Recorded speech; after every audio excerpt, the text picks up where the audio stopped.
Hey guys, Ramsey here. Welcome to another video. Today we have a This Year in Perfume ranked, and it's going to be on the year 1999. So the last year of the 90s, which so many frag heads hate because they really feel like it is the end of perfume as we know it. Most people like myself feel like that day came somewhere around 92 to 94, depending on who you ask. And I am one of those people who tend to agree with that premises that after 1992, 1994, let's say those years right there, everything going forward changed. You had the aquatic wave, you had many of the big houses coming in and being purchased up, and the bigger names like LVMH and L'Oreal and Estee Lauder continued to sort of show their dominance and buy more and more houses and really solidify their rule of the fragrance world. And so, this is a little bit of a sad year to do because we're first of all, we're leaving the 90s, we're entering a new century.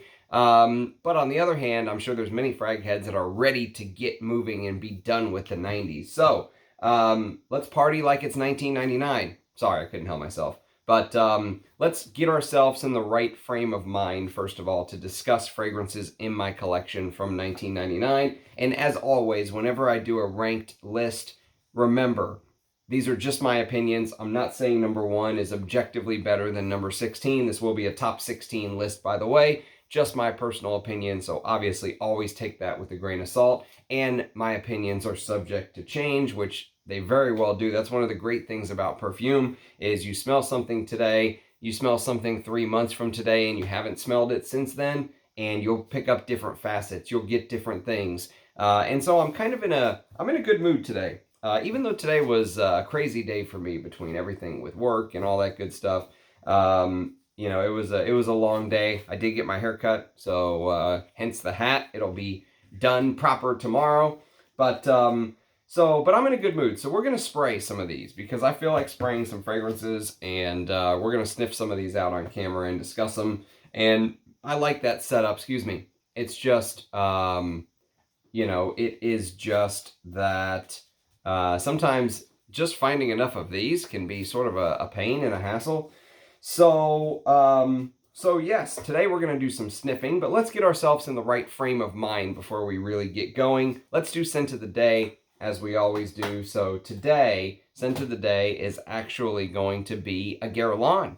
And this is a 80s bottle of a Guerlain, and the only bottle of this that I have in my collection, I would love a bottle of the Pure Parfum in the inverted heart bottle, but I've really enjoyed wearing this today.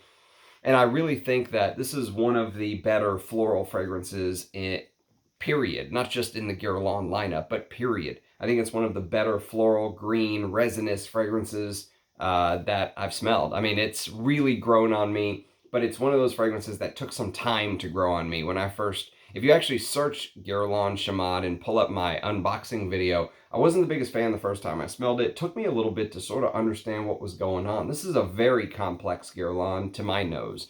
And if you look at the Pure Parfum bottle, the inverted heart, you'll notice it has these ridges. And the fragrance really feels like there are these ridges where you go down and, smell a particular note so deep, and then it pops you back up and you're back to the entire composition again, looking over everything. And then you go down again into one of those grooves and you smell sort of the rose, which is very deep and very narcotic in this scent.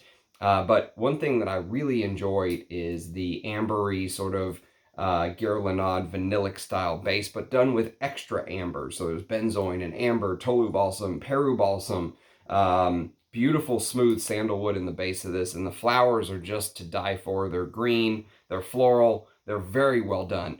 And I've really enjoyed wearing Chamade today. This is the Eau de Toilette, and so I'll review this before the juice is all gone, but really, really enjoyed wearing this. Maybe I've only worn this 2 or 3 times as my scent of the day, and this is my favorite wearing. Every time I wear it, I pick up more nuances. I still think there's some similarities to Dior Essence, which came out in the same year, 1969, 2 all-star perfumers, Jean-Paul Guerlain and Guy Robert. I would love to know sort of who influenced who, what espionage games were going on between Dior and Guerlain. but what a fragrance Chamade is. Fantastic floral. But it might take you some time to warm up to it like it did for me. So that was my scent of the day. So let's get in the mood of discussing fragrances from 1999, and let's talk about some things that happened in 1999. So obviously, for most people, 1999 was the year of the Y2K crisis. And if you're young, and you don't remember that time, let's say, you probably think it's the funniest thing ever, because there was this major concern that whenever the year 2000 rolled around, all of the computers would just stop working, that there would be a glitch, that the computers weren't ready to add that extra zero. I mean, it was like news commentators discussing it, arguing about it, people stocking up on water and canned goods, because what if the grocery stores don't scan your box, your thing of beans, and just, it was like that. I mean, it was like people prepping, and what if the electricity grid goes down because the computers aren't working? It was crazy. Which leading up to it, it's kind of funny when you look back on it, but at the time, people took it deadly serious. But that is definitely one of the biggest stories of 1999. The other story of 1999, which is personal to me, is that the King of Jordan, King Hussein, passed away, and they had the procession, the royal funeral procession in Amman, where I was born. So I remember watching that with my father. That's a beautiful memory. There was a terrible earthquake in Turkey that killed 17,000 people. And of course, the other terrible news was the Columbine shooting, and that was all over the news. One of the first major school shootings in the U.S. There were others, I believe, before, but this one was one of the major ones that, again, got a lot of debate, I actually remember my father coming into my room and breaking one of my CDs whenever that happened, saying that this is trash music. And I forget which band or group it was even at the time, but I remember being extremely offended by that when I was a kid. And but it was one of those things where parents were scared. Obviously, the news was talking about it, and I can, now that I'm older, looking back on it, I could completely see why. But when you're a kid, I was not okay with that punishment. Let's say at the time, I was not okay with that. I was like, "You owe me a CD, sir."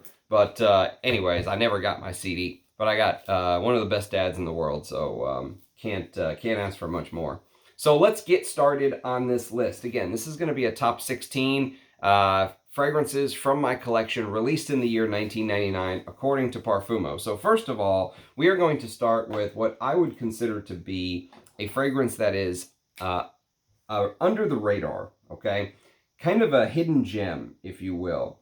And the reason it's a hidden gem is because no one even knows it exists. And it's a fragrance from the house of Andy Warhol. Okay, so this is before Andy Warhol actually had a deal with the house of Bond Number 9. So if you've seen some of Andy Warhol's fragrances for the house of Bond Number 9, there's one of them that actually has his face on it. It's purple. I would love to get a bottle of that one day. It's discontinued and very hard to find. But this is an example of one, actually, and I'm going to review this on the channel. This is Bond Number 9.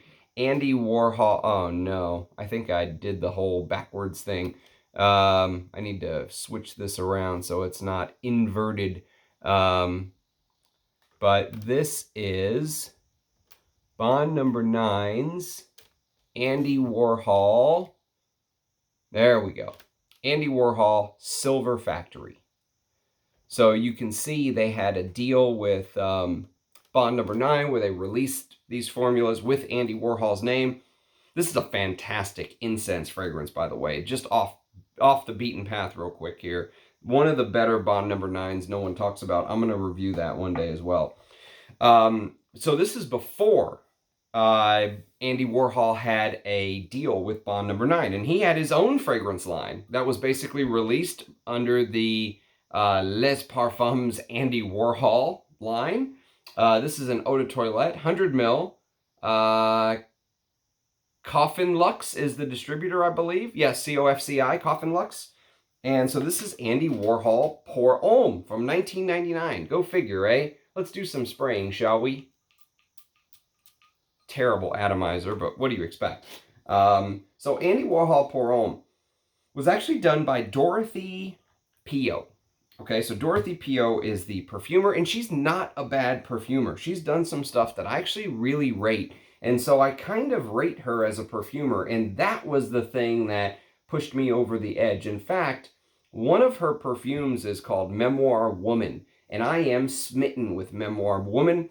It's one of the main women fragrances that I want a bottle of, along with Beloved Woman, if memory serves. But Memoir Woman is absolutely fantastic. It's got a brilliant animalic castoreum note in the base.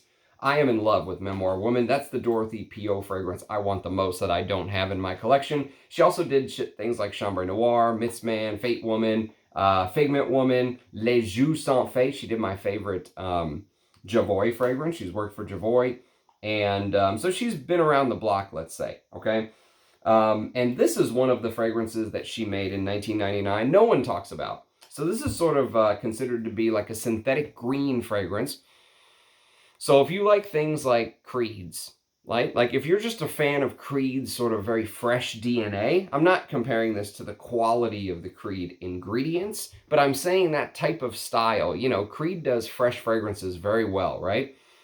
So this opens up with this very green basil tarragon, you know, green sort of fresh opening, 90s fresh. So think about mixing something like Creed's Royal Water, which came out a couple years before this, I believe, with maybe some green notes like that tarragon, which can have a slight anisic quality to it, and basil. Okay, so basil with that herbal greenness, and then you have spices, cardamom, which is a very cool spice, some oak moss, some musk, some sandalwood, some cedarwood, and some jasmine, and what they call a mock orange note, which I can't really talk very much about, other than I know of its existence. But this is a fragrance that, for the $15 I found this 100 ml bottle for, and this is discontinued, by the way. Pretty cool bottle, actually. The box is crazy. It's got like different color faces of Andy Warhol on it. I'll hunt it down and show you guys one of these days. But yes, Andy Warhol Pour Homme. Discontinued, very cool fragrance, comes in at number 16. All of these are good. There's not really a bad fragrance on the list. And there's a little bit, you know, this is the weird part about this fragrance. Is if you know DK Men, that very sort of designer, synthetic sort of wood note that was in DK Men. I'm not saying they smell exactly the same. Don't crucify me on that. Nothing smells exactly like Andy Warhol Pour Homme, because it's kind of this weird blend of a bunch of different things.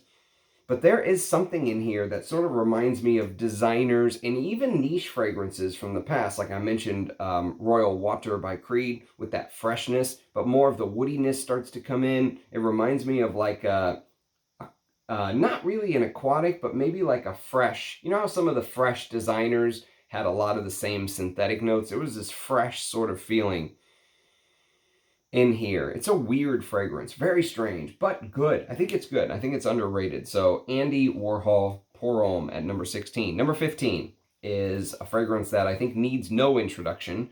It is the Lava Lamp, or maybe if you have a dirty mind, something else, from the great Maurice Roussel.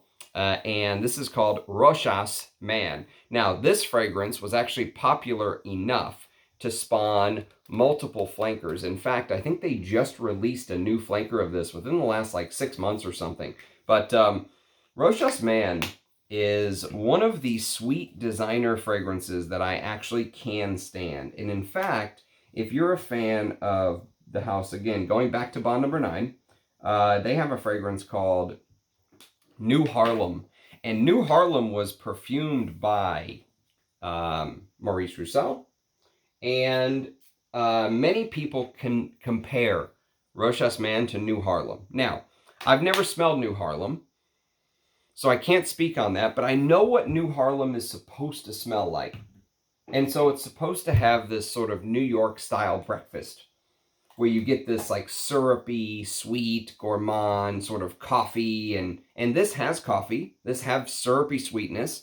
It has lavender. So actually the lavender in the top adds just a little bit. The problem is it's not high quality lavender. You know, this, you can get this at discounters for 30 bucks, I think, or something. So, and it is very modern sweet, but if you like, and even for someone like me, who, I was going to say, if you like sweet fragrances, something to consider, yes, but even someone like me who doesn't like sweet fragrances, I think Maurice Roussel, who, of course, a couple years after this came out with Bond Number 9 New Harlem and Musc Ravageur for Frederic Malle, so he was really at the peak of his game when he created this. I think this is still one to sniff, okay? Or if you don't want to spend the money for New Harlem, I hear enough people say that this has this coffee cappuccino, sweet, you know, syrupy vibe that you get in New Harlem that you could go for this. Just maybe hide the bottle somewhere in the back or something, you know. But that is Rochas Man from 1999. Not bad for a sweet fragrance. Not bad, I must say. And, of course, I threw the blotter. Never a good thing to do. Come back, blotter. Or maybe the blotter tried to commit suicide. Okay, so that was number 15. Number 14 is a... So far we've had a discontinued Andy Warhol, a still in production Rochas, and now we have a discontinued Salvatore Ferragamo at number 14. This is called Salvatore Ferragamo Pour Homme. Probably one of my favorite designer bottles. I mean, this bottle is up there for me with Dior Homme. I love Dior Homme. It's probably one of my favorite, well, fragrances, yes, but also bottles. I love the style of the Dior Homme bottle, and this bottle is totally underrated. I love the twist bottle that they sort of developed. They used it in other of Salvatore Ferragamo's fragrance, but Parfumo says this fragrance is apparently discontinued. And what's sad about that is that this is actually, in my opinion, one of the better fig leaf designer perfumes. You have to remember, this came out only a couple years after Dior's Dune, right? So Dior's Dune came out, and, you know, a house like Salvatore Ferragamo, obviously, I could see them trying to take some inspiration from such a house like Dior, which was seen sort of as a leader in that category. This is actually a really good designer. Beautiful woody green opening with that fig leaf. It's such a great fig opening to my nose. And it's fig, rosewood, with a little bit of grapefruit for that sort of slightly bitter, slightly citrusy opening. There's caraway, cyclamen, geranium, and a little bit of neroli in the top. Jean-Pierre Marie. Jean-Pierre Marie is the perfumer, and he did not do much, I'll tell you that. He did this. He did a fragrance for Adidas called 3 Man, which I've never even heard of. And he did Jaipur for Women from 1994. So he did Jaipur for Women, and then Annick Minardo came in and did Jaipur Man a couple years, or Jaipur Pour Homme a couple years later. But he has not done much. But I would easily say, from what I've smelled, this is his best work. This is a very interesting designer. Very, very interesting. This woody green, spicy aspect. And, you know, the cardamom adds, I think, to that green touch. The carnation adds to that green touch. I have some Carnation Absolute I was sniffing just the other day. And the carnation itself is so green. I mean, it's almost like you just chopped up the stems of a carnation and put it in a blender and blended it all together. There's some orris root, there's some jasmine, there's some rose, but in the base there's cedar, leather, musk, sandalwood, vetiver, and oak moss. And, you know, for a designer, I'm a fan. I mean, I think this is a designer fragrance that some people say gives off the smell of, like, Italy. You know, of course, Salvatore Ferragamo, you know, wanting to pay homage to their culture and history, and that this sort of gives off this Italian, you know, cliff overlooking this Mediterranean beachy vibe. Very, very good. Very good designer. I'll tell you that. Don't you know, and you can see I got a small bottle because this is not the kind of thing that I want to reach for all the time. It's more of the kind of thing that I want to have for reference. But what's funny is I remember growing up, going into places like Ross and TJ Maxx, and these were just littered across the, like nobody wanted the scent, or they were big time discounted at the time. And now, of course, that it's discontinued, prices are starting to rise as it's usually going. But so Salvatore Ferragamo Pour Homme at number 14. Number 13 is a Ted Lapidus fragrance. And it's actually a discontinued Ted Lapidus fragrance. And it has the unfortunate name of having the exact same name as a previous discontinued Ted Lapidus fragrance. So Ted Lapidus has put out 2 Ted Lapidus Pour Hommes. The original Ted Lapidus Pour Homme was in the late 70s, and it's one of my favorite Ted Lapidus. It's a leather, animalic, you know, heavy castoreum and stuff like that. This is also called Ted Lapidus Pour Homme. And Ted Lapidus Pour Homme, of course, came out in 1999. And but Ted Lapidus Pour Homme is kind of a freshy, but in a spicy way. Okay, so imagine that you took a fresh fragrance and you wanted to spice it up.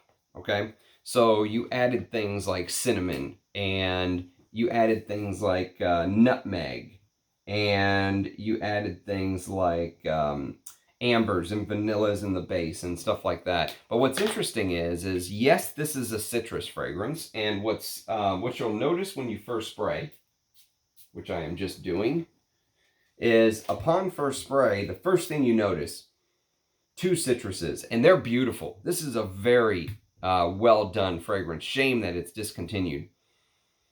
So when you first spray, you get lemon and you get citron fruit. And citron fruit, if I'm thinking correctly, if my brain is still working this late into the evening, citron fruit is one of those fruits that, or one of these citrus notes that is very rindy. So there's a lot of like, there's almost no flesh in the citron fruit. It's almost like a lot of rind. All right, a lot of the very little pulp, and a lot of like the peel around the outside and stuff like that. And it's a very thick. And that's sort of how this feels. There's a lemon note, and it almost feels like you've sort of shredded the outside of a citron fruit sort of into the concoction. And then you added what ends up coming forward is these spices. So you get things like, for example, you get caraway, you get cinnamon, you get nutmeg. There's also a little bit of lime to go with the lemon in the top, and ginger. And so the lemon, citron, ginger, and lime acts as like the citrusy notes, the fresher notes. Ginger adds that freshness to it. You know, imagine eating ginger and having your palate cleansed.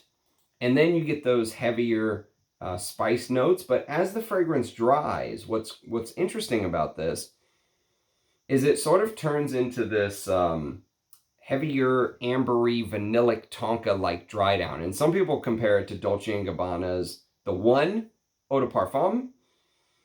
But there's no tobacco in here. But you can sort of see this, this ambery connection, if you will, to a fragrance like that because of the tonka bean, the vanilla, the amber, and some white musk in the base. But I think it's a very competent, citrusy, spicy fragrance with an ambery dry down. One person left a comment and said, nothing special. And you know, it may not be anything so special that you need to go pay hundreds for it, but if you found a bottle at a good price and you're a collector like me, I would say it's one to go for. Ted Lapidus Pour Homme from 1999. Okay. Next on the list, we have a Trussardi fragrance. And this one I think I'm going to skip because there's no sprayer, so we'll smell this from the cap. But this is basically called Trussardi Python. And Python comes in at number 12. So Trussardi's Python for women is probably the better of the 2 Pythons. Python for men's not bad. I do have a bottle. It's a interesting freshie, but it's kind of a little bit boring.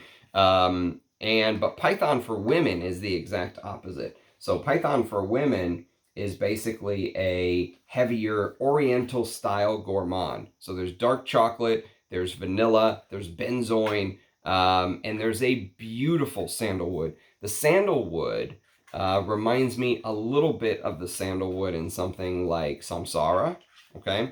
So if you like Samsara, check out, I would say, Trussardi's Python for women. Yeah, I mean, that floral sort of oriental, there's jasmine in here as well with rose. It reminds me a little bit of a, like, imagine a more gourmand oriental Samsara. It is kind of a little bit powdery, but very well done. Very well done. And beautiful bottle execution and everything. I'm a big fan of the older Trussardis, and this is one, again, discontinued. So we started with 5 fragrances. 4 of them have been discontinued. This is also discontinued. And the trend actually continues. The discontinuations are, you know, they are a plague for these fragrances. A lot of discontinuations. So that is Trussardi's Python at number 12. Number 11 is a sample, and I'm going to do a early impression video on this because I think it's worth it's worth doing an early impression on. It's from the house of Histoires de Parfums, and this is called 1828. So 1828, 1828 is sort of this very spicy, fresh fragrance, if you will. And while it's not the most complex Histoires de Parfum, man, I hate these little samples.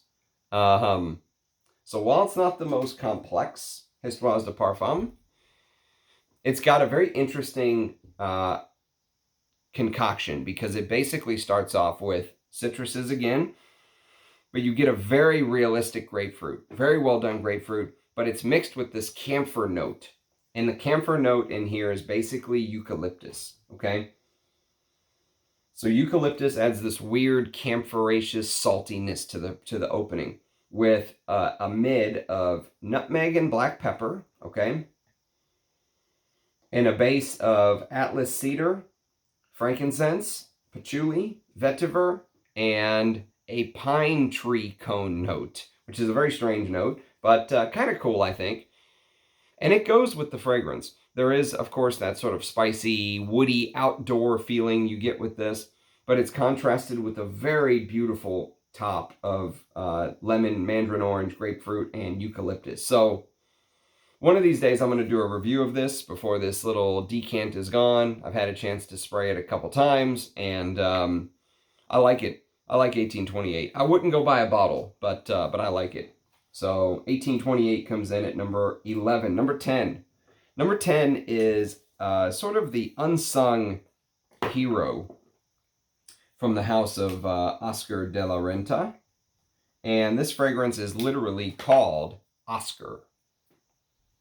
So you can see right there, Oscar for Men by the house of Oscar de la Renta. And you can see this very pale, clean looking bottle. You probably have an idea of sort of where they're going with this. This is 1999 again, after all.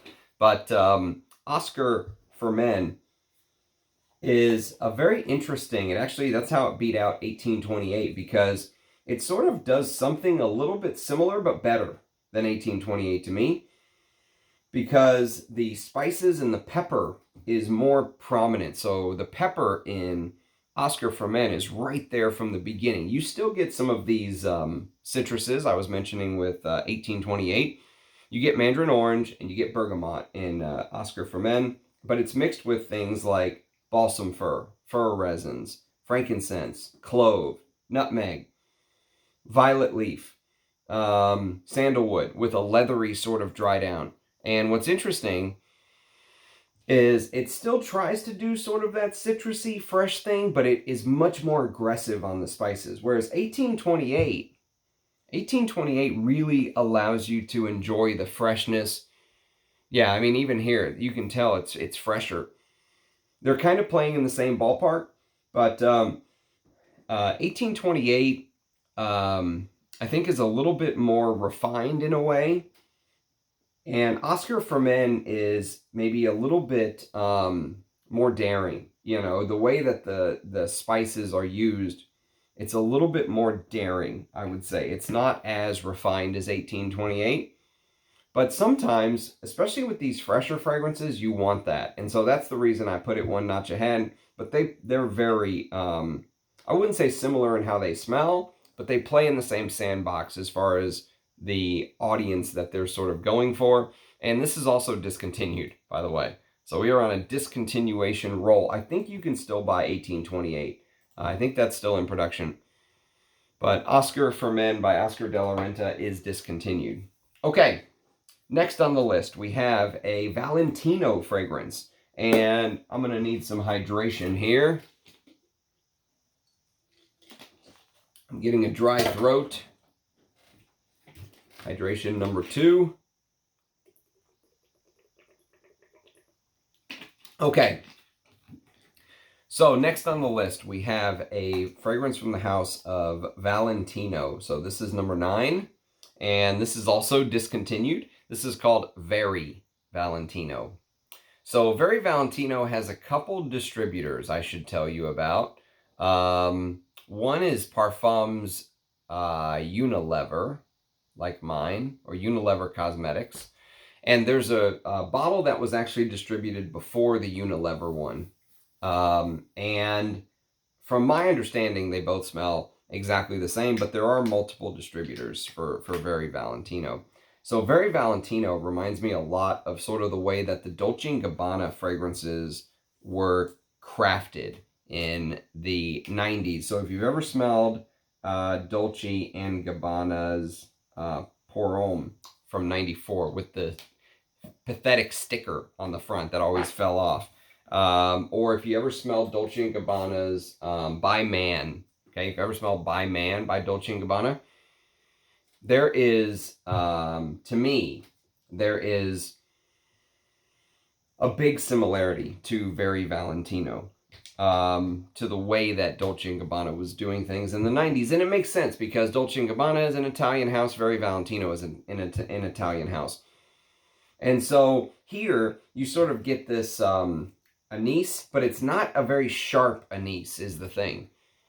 So you get that anise, but it's almost immediately cut with this, with this very, I would say, approachable tobacco and lavender, sage and coriander. Someone was asking about coriander perfumes on one of Rich Mitch's streams today, so you can check out Very Valentino. It has a nice coriander opening with some Brazilian rosewood, carnation, caraway, musk, amber, sandalwood, cedar, and resins.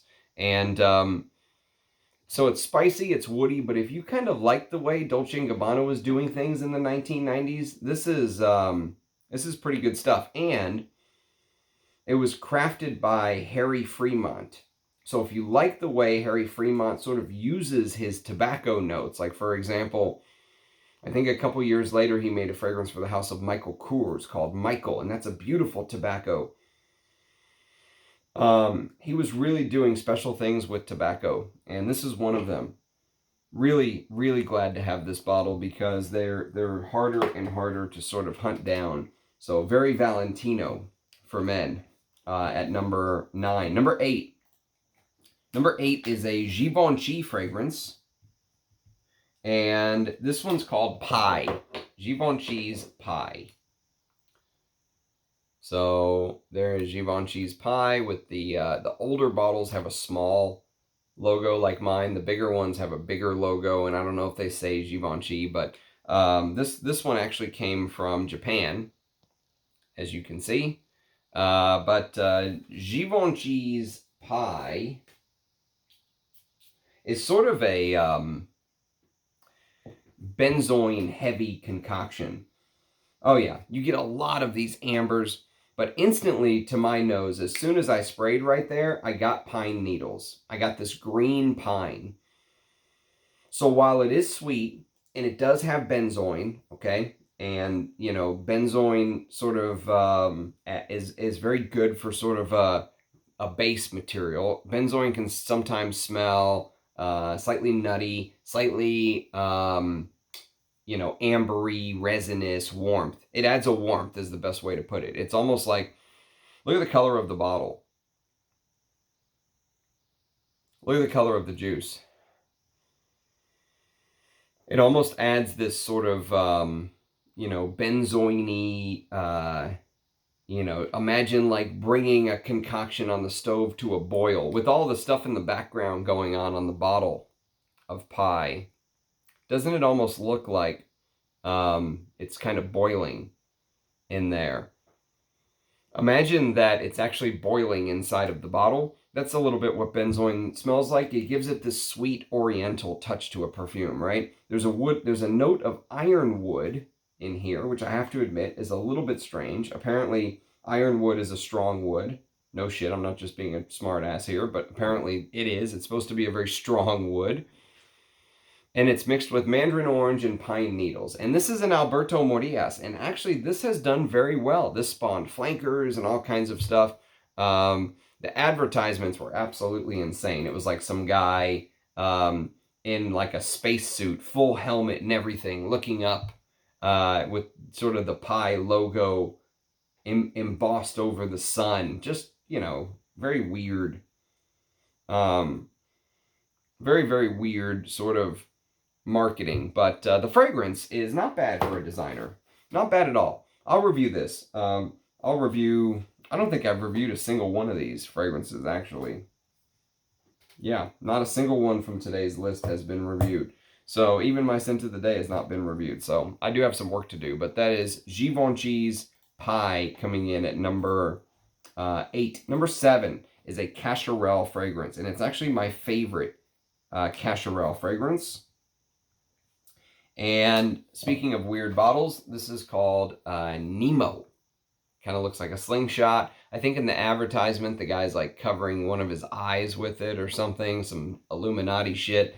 But Nemo is, no, he's not covering it. He's like this. It's like he's looking through it at you. But yeah, Nemo is my favorite Cacharel creation. It's also discontinued, by the way. So a lot of discontinuations, as you can see. But, oh no, that just got all over the clean blotters. Ah, yes. So Nemo opens up spicy instantly. And actually, Cacharel is known for these sort of spicy concoctions. Cacharel Pour L'Homme was a very spicy fragrance.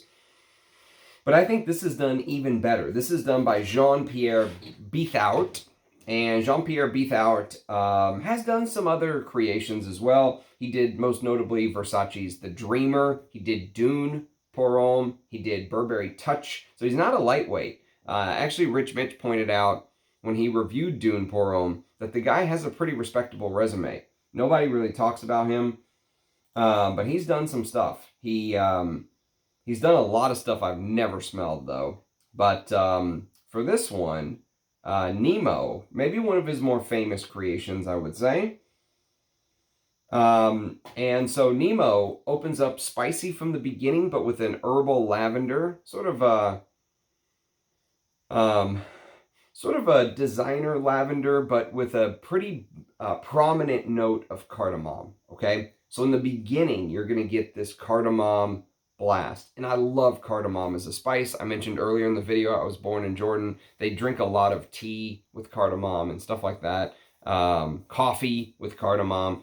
And what I like about this fragrance is it sort of opens up with that spicy nutmeg cardamom, where the cardamom is the star of the opening. And then as it begins to dry, it brings in notes I really personally like. Like, for example, it brings in labdanum, which I love labdanum's sort of leathery, sticky aspect. And you can smell, right now I'm getting the labdanum as I'm talking about it. And there's other little touches swirling around. There's some old school carnation, green and spicy, caraway, geranium, which can also add a little bit of a spicy green touch, a floral that is sometimes rosy, sometimes spicy green. And it's got a dry down of patchouli, vanilla, cedar, and leather. And so A very well done designer, very well done. The best from the house, in my opinion, and we'll get a full review one of these days. So that is Nemo, Cacharel's Nemo. Okay, next on the list we have that was number 7. So we've got number 6. So number 6 is actually a fragrance that originally was called, oh, I don't have it right here in front of me. It's over there. It was originally called Amouage Silver Crystal Man. They discontinued that version and they released it in this version. And if you've never seen these right here, these Amouage sort of discovery sets, these are one of the best values in perfume if you can find them for a respectable deal. Sometimes they'll go on sale. But this particular one, they literally come in mini Amouage bottles. How cool is that? So this one's called Silver.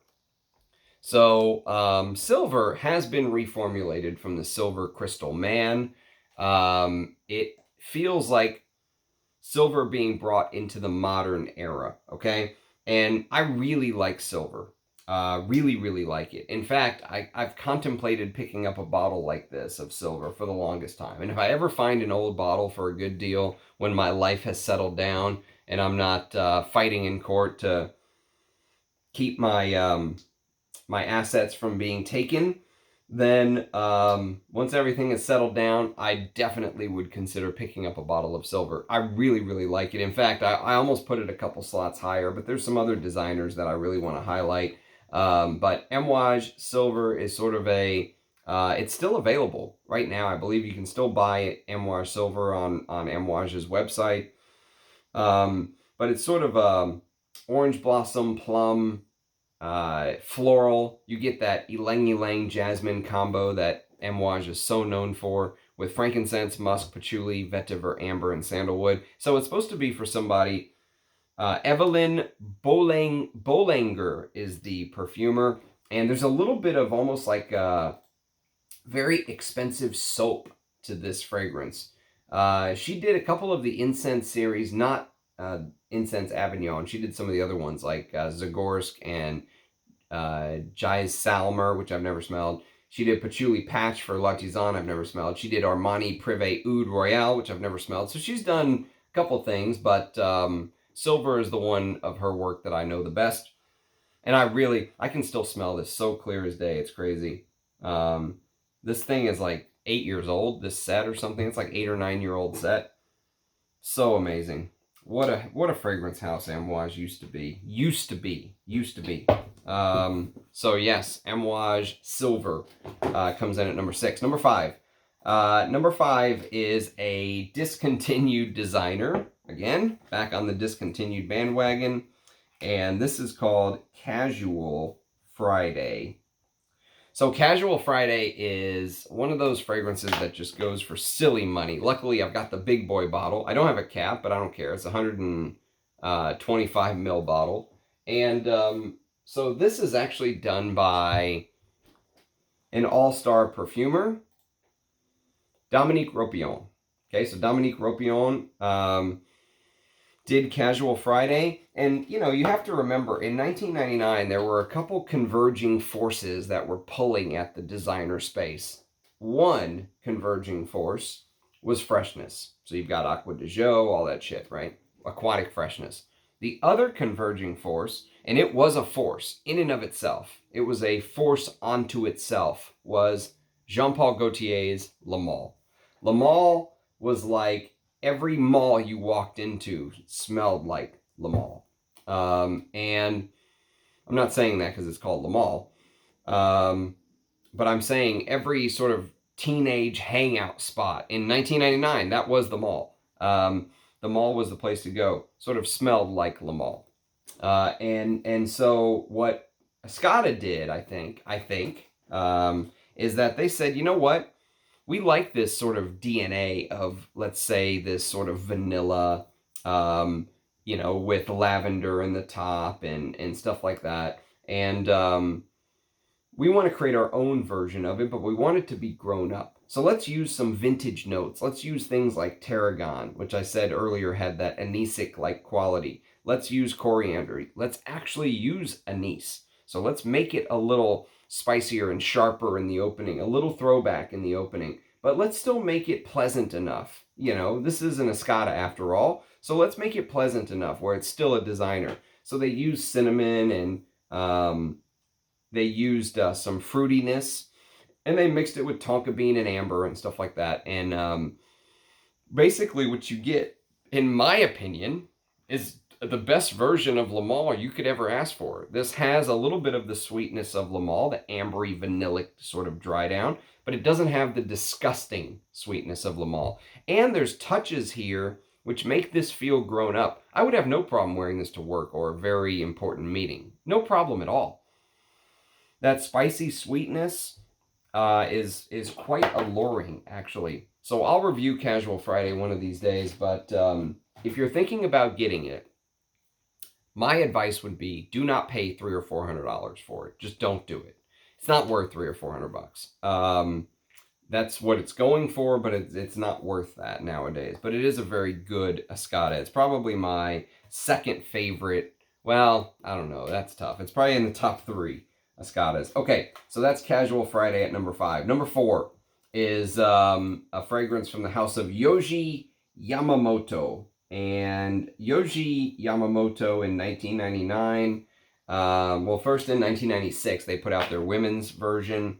And then in 1999, they put out this, Yohji Homme, which was drooled and fawned over by the great Luca Turin. Luca Turin absolutely loved this stuff, and I completely see why. This is actually, in my opinion, one of the greatest Japanese fragrances. I would actually wear this over Issey Miyake, the one that everyone loved wearing. Oh, I do love this stuff, man. It is so good. So what's crazy about Yohji Homme is it takes these very heavy notes. Like, for example, it also opens up with lavender, anise, coriander, and bergamot. Almost exactly the same opening as Escada Pour Homme. I'm sorry, almost exactly the same opening as Escada's Casual Friday in notes. But in smell, what you end up getting is you end up picking up a little bit of the licorice almost immediately. Okay, so there's this licorice note, and there is a note of coffee and rum. Okay, so along with that lavender, anise, coriander, bergamot thing, which I mentioned is almost identical to Casual Friday, that licorice and coffee and rum like shoots up the pyramid, right? And you start smelling it instantly. And then you start picking up some of the florals. So you get things like the carnation, the geranium. The way the fragrance operates is like, it's almost like, it's almost like you're sort of, instead of smelling a pyramid, you're smelling it like in this glass bottle, you know, and as you go down, just notes just start hitting you, you know, very quickly. And it's very well blended for a designer. In fact, extremely well blended, shockingly well blended. Let's put it that way. Jean-Michel Duriez is the perfumer of Yohji Yamamoto Homme, Yohji Homme, from 1999. Jean Patou owned the house of Yohji Yamamoto. There are some people who speculate that the great Jean Carlio, before he retired, had a little bit to do with this, and that's why this is so unbelievably good. But you have to get the one from 1999. If you get the reformulated one, any of the reformulated ones, it's trash. And one thing I will tell you is that I have both versions. I have the Procter & Gamble version that has sort of, you can see this is a tester. Amouage found me this bottle, and you can see the short ingredient list, so you know it's from the early 2000s. 1999 to early 2000. Or you can get the Jean Patou version, okay? Either or, P&G or Jean Patou. Just make sure it's the 1999 version. If you get the newer one, you will be disappointed. I'm going to tell you that right now. So, yeah, Yohji Homme, probably my favorite Japanese designer, honestly. Discontinued. Again, we're on a discontinued trick. It is discontinued. And actually, the next one we're doing is discontinued. Actually, 2 of the last 3 are discontinued. So, number 3 is from the house of Artisan Parfumeur, and it is called Dzing. And you can see that crazy bitch right there riding the tiger, boy. Woo! So Dzing is sort of referred to by many as a circus scent. And the reason it's referred to as a circus scent is there's a lot of notes in here that remind people of being at the circus. So there's some people that say you can smell like literally a circus peanut note in here. Like you can smell being with the animals in the cages, like the elephants in the circus and the tigers and stuff like that. And there's a weird costus note in the base, which is where that strange animalic bit comes from. But when I smell Dzing, it reminds me of a classic Russian leather that is sort of souped up. So imagine you have this classic Russian leather style of perfume, and you sort of dress it up with all of these things to try to hide the fact, right? To try to hide it. You know, you don't want it to be... See, now that I'm smelling it, I'm just getting sort of a animalic leather, which I love. I'm not getting the Russian leather sort of, you know, memory I got last time I wore it. That's why it's important to, that's why sometimes your memory can fail you on a scent, you know. Sometimes when we talk about perfume and you have as many fragrances as we do, what you're talking about is sort of your last impression of the scent, or your last wearing, or your last groupings of wearings. This is Olivier Jacobetti, by the way. It is discontinued. Puig made a huge mistake discontinuing this. It's one of my favorite Artisan Parfumeur fragrances, I would say. But Olivier Jacobetti, she's done some amazing stuff. She's done En Passant, T for Two. She's done Philosopos. She's done many of the L'Artisans, but Dzing is special to me because, as a, you know, I'm a leather lover, right? And this has this sort of leather saffron sort of opening with iris. All right, so it's a leather iris.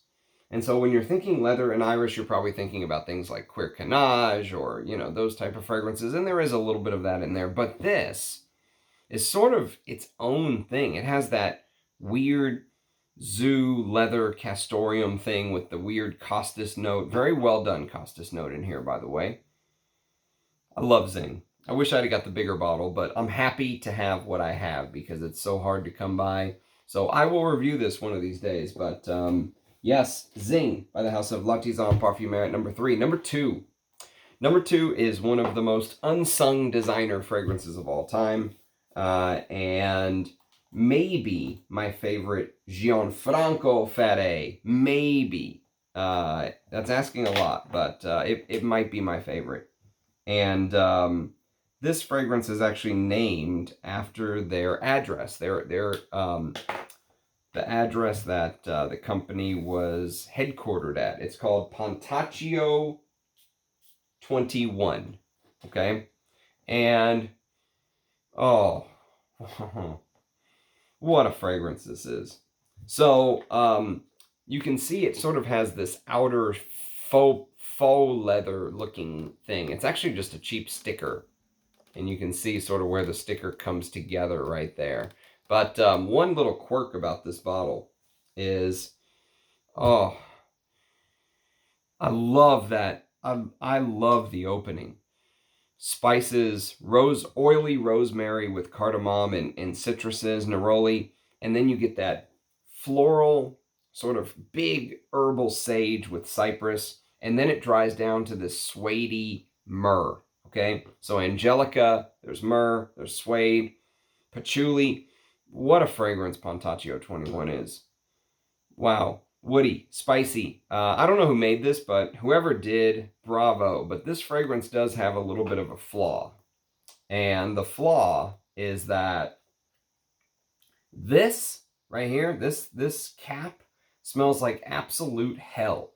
Oh, it smells like a crayon box that's been like kept in an attic forever and all the crayons melted in there. It's like the cheapest Italian plastic you can ever imagine.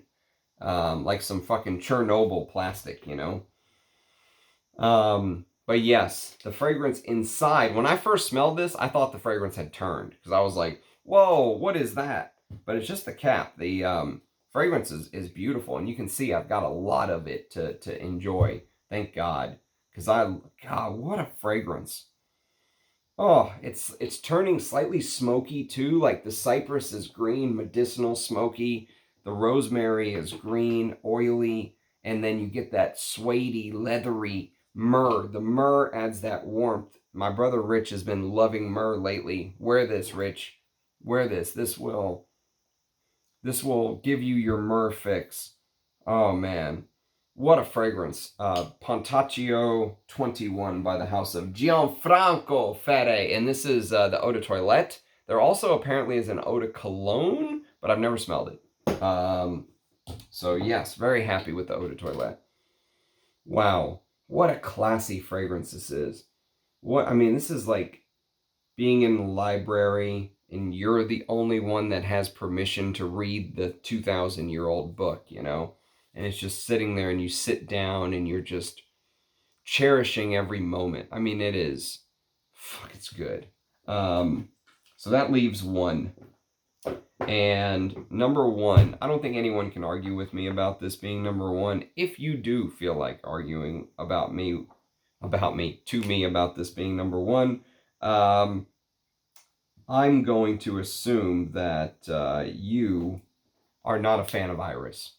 Simple as that. Because I think this is one of the greatest Iris scents ever created. Speaking of Olivier Jacobetti, this is from the house of Hermes, and it is called Hiris. Hiris. Hermes Iris. Hiris.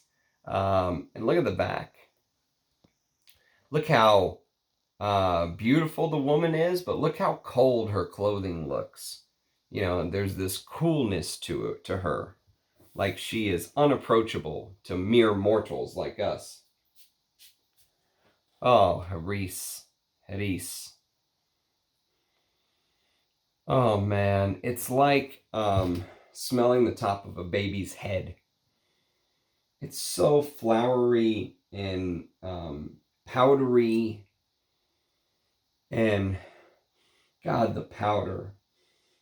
I am such an Iris lover. She did mix this with other things, but I have some real Iris that Russian Adam sent me. He sent me some, they sort of measure Iris by what they call Irones. And he sent me some Iris that has 80% Irones. So houses like Francesca Bianchi, they brag about having like 12, 15% Irones. Our Iris has 15% Irones. Well, the stuff Russian Adam sent me was like 80%. Off the charts.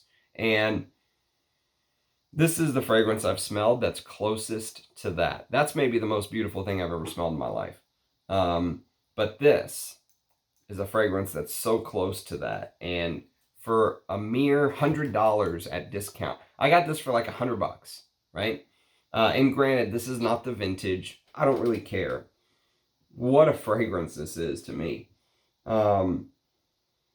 Man, fantastic. I know Jean-Claude Elena may have, reworked a thing or two here, but I'm assuming this holds its DNA because this does just a brilliant job of recreating that Iris accord. And it's supposed to be an Iris Soliflor, apparently, from what I've heard and read. There's a bunch of notes that she put together to make it happen, like amber, carnation, coriander, rose, neroli, almond tree, honey, vanilla, and cedar. But it's supposed to be an Iris Soliflor. This is supposed to give you that Iris accord. And man, does it ever. And God, it's beautiful. So we're just about to hit the hour mark, which is where I'm trying to keep these, although sometimes I fail. But I am very happy I got to do this video today. Let me know what your favorites are from the year 1999. Love the interaction. Love the back and forth, the comments. I'm trying to do more live streams for you guys. So there'll probably be another live stream in the next, let's say week or so. And we'll probably do the Hiram Green sample set. So I'm going to try to do as many, interactive sort of back and forth as we can. So thank you very much for watching, everybody. Cheers, guys. Hope to see you in the comments, and I'll catch you next time. Bye-bye.